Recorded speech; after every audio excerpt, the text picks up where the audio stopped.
Bonjour, nous allons parler aujourd'hui de l'écoute réflexive.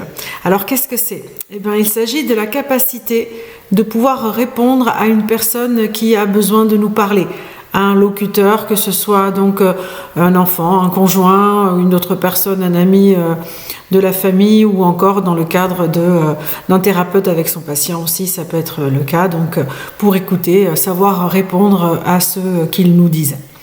C'est donc une compétence qui n'est pas naturelle, parce que naturellement, ce qui se passe dans une conversation, la plupart du temps, quand c'est pas du tout réfléchi, la personne qui écoute, souvent, elle a envie de parler aussi, elle a envie de parler d'elle-même.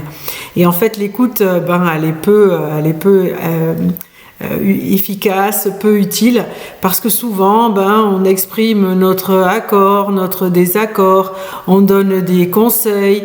On essaye de résoudre un problème, d'apporter du réconfort, peut-être même de donner quelques anecdotes et de parler en fait de nous. Et un bon auditeur donc réflectif met de côté son propre désir et veille à ce que son interlocuteur en fait reçoive toute l'attention dont il a besoin, l'empathie évidemment, et afin que nous l'aidons à comprendre en fait lui-même mieux encore ce qu'il dit. L'écoute réflexive permet en fait aux personnes de savoir si nous les comprenons et dans le meilleur des cas, peut-être de les aider à clarifier leurs pensées.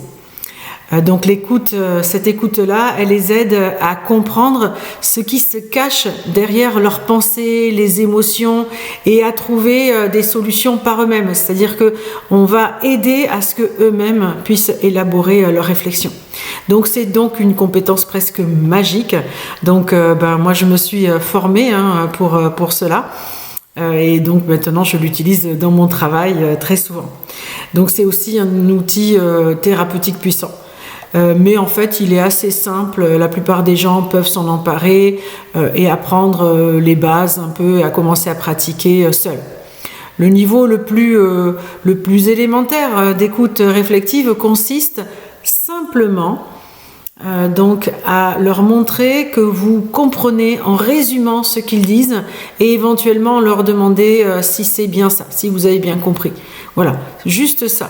Si vous essayez de le faire donc de manière non sincère, pas très attentif, au final, ça peut être très condescendant comme exercice.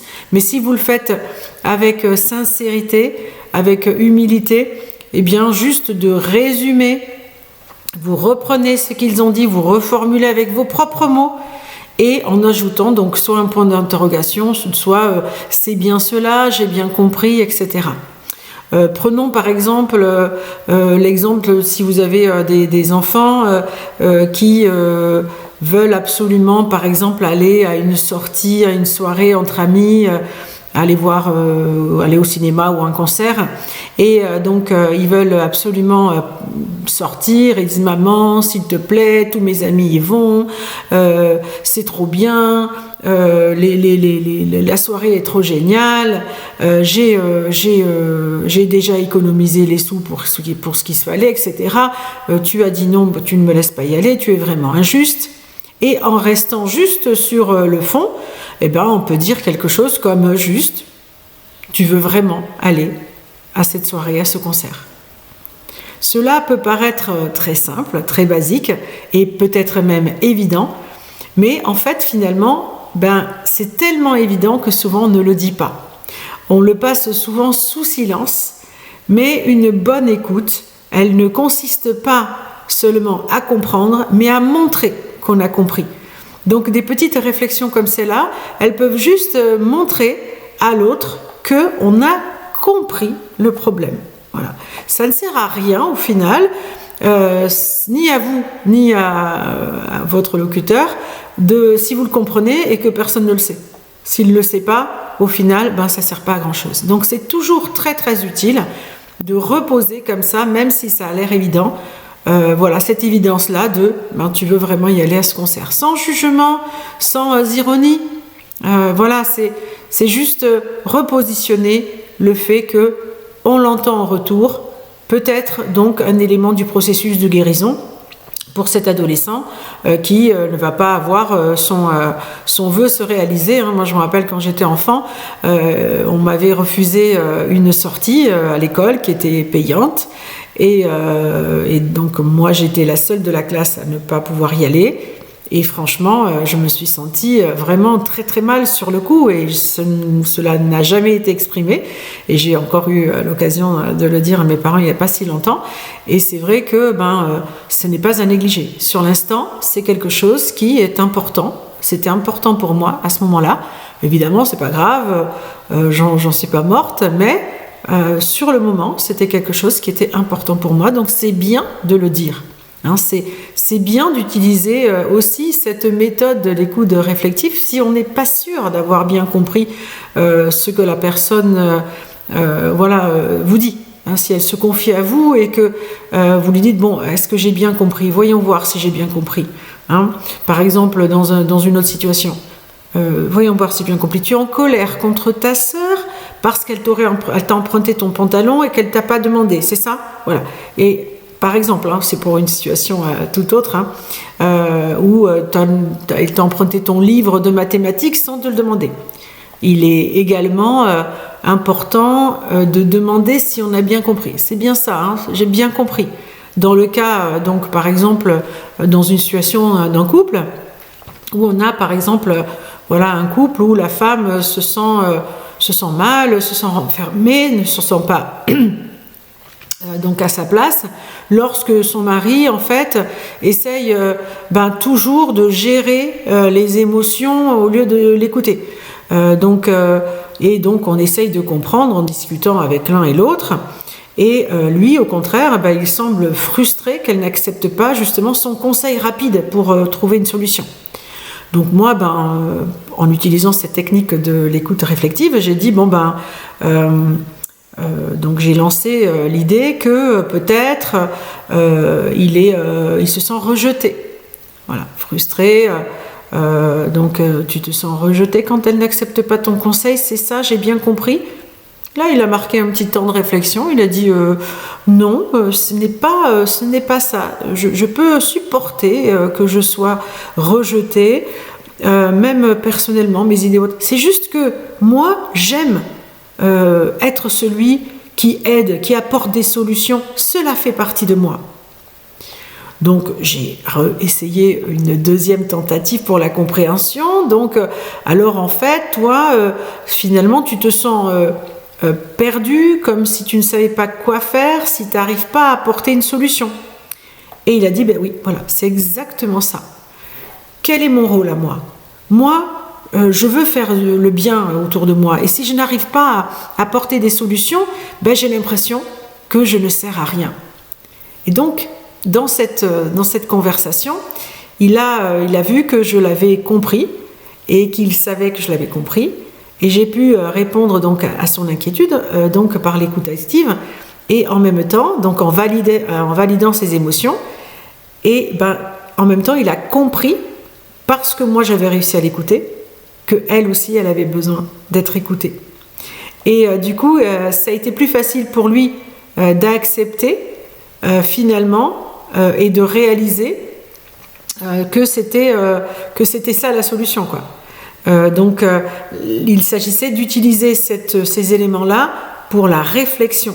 Et donc, en clarifiant leurs propres pensées, à les rendre plus concrètes, ils ont pu trouver la solution par eux-mêmes, par la discussion. Ah oui, tiens, là, j'ai été écouté, j'ai été compris, c'est ça qu'il te manque à toi, et moi, je veux apporter des solutions. Et elle a compris que c'était dans un sens, donc pour aider, etc. Donc, la réflexion, elle aide à clarifier les pensées, à les rendre plus concrètes. Ainsi, les gens comprennent pourquoi ils ressentent ce qu'ils ressentent, pourquoi ils ont ces pensées-là. Et donc, quand on comprend pourquoi on pense ainsi ou pourquoi on a telle émotion, on a plus de chances de trouver des solutions ou d'être dans l'acceptation de ce qu'on ressent. Au contraire, si cela s'est fait avec une attitude du type je vais te dire ce qu'il faut que tu fasses, etc., cela ressemble à un jugement. Et donc on n'est pas là pour poser un diagnostic.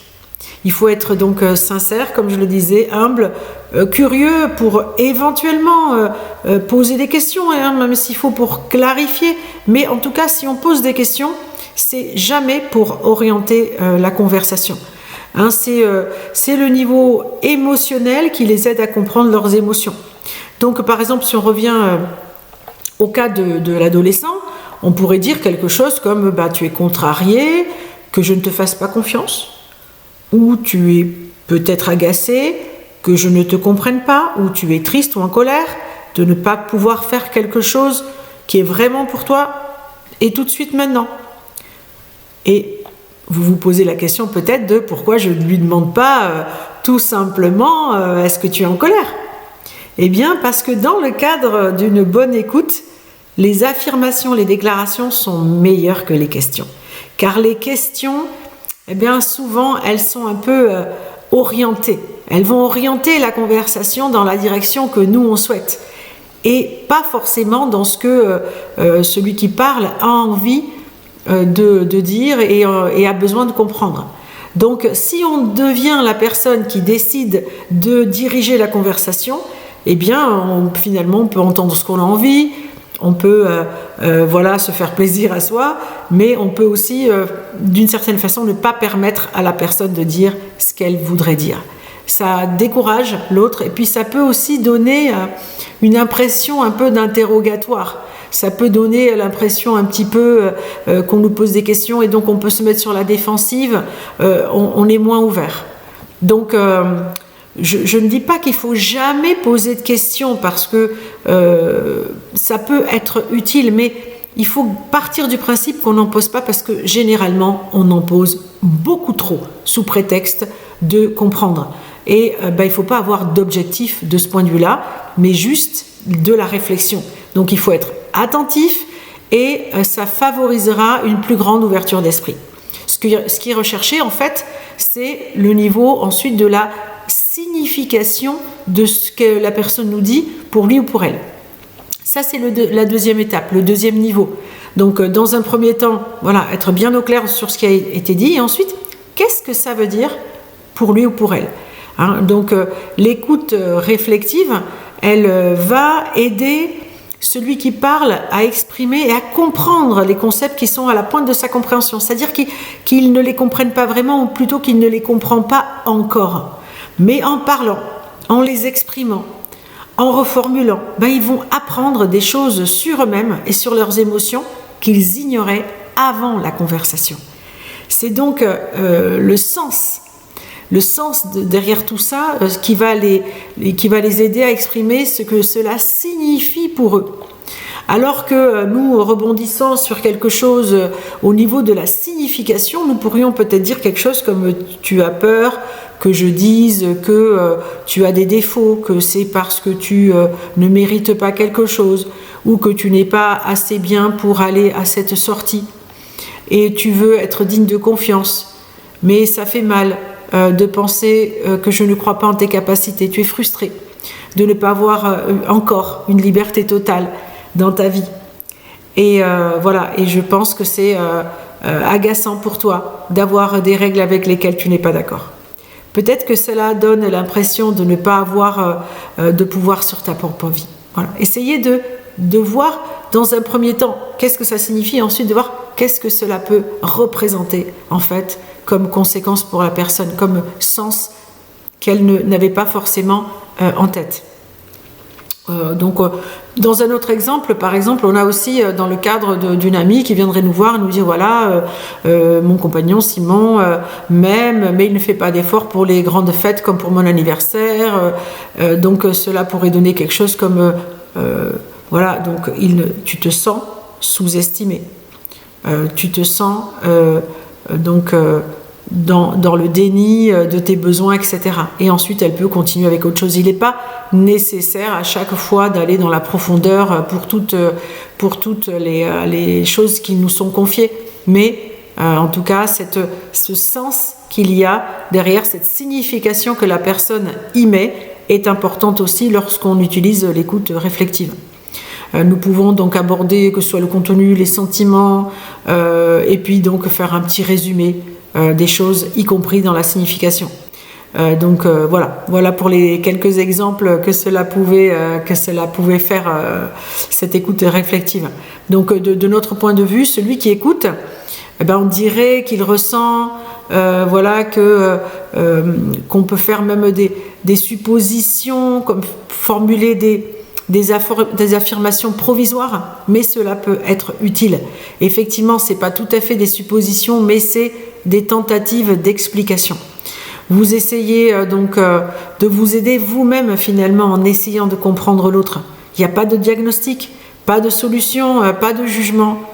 Il ne faut pas forcément discuter les points, il ne faut pas dévoiler à l'autre personne quelles sont nos motivations et il ne faut pas analyser.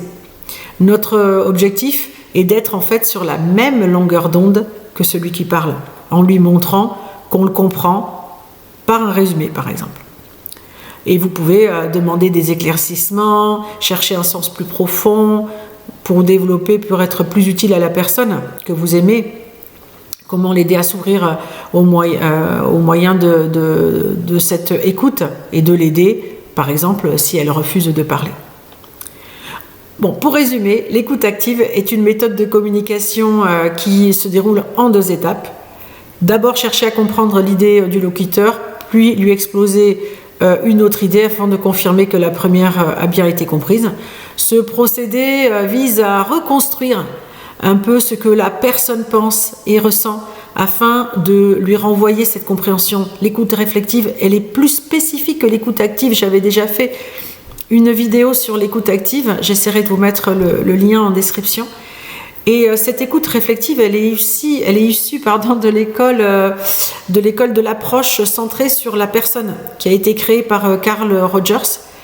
Et donc l'écoute réflexive, elle a été aussi développée par Dalmar Fisher, un professeur du Boston College, comme un modèle donc qui inclut d'abord un engagement actif dans la conversation en éliminant tout ce qui peut être de l'ordre de la distraction afin d'être bien concentré, de se montrer sincère dans sa démarche de chercher à comprendre le point de vue de celui qui parle.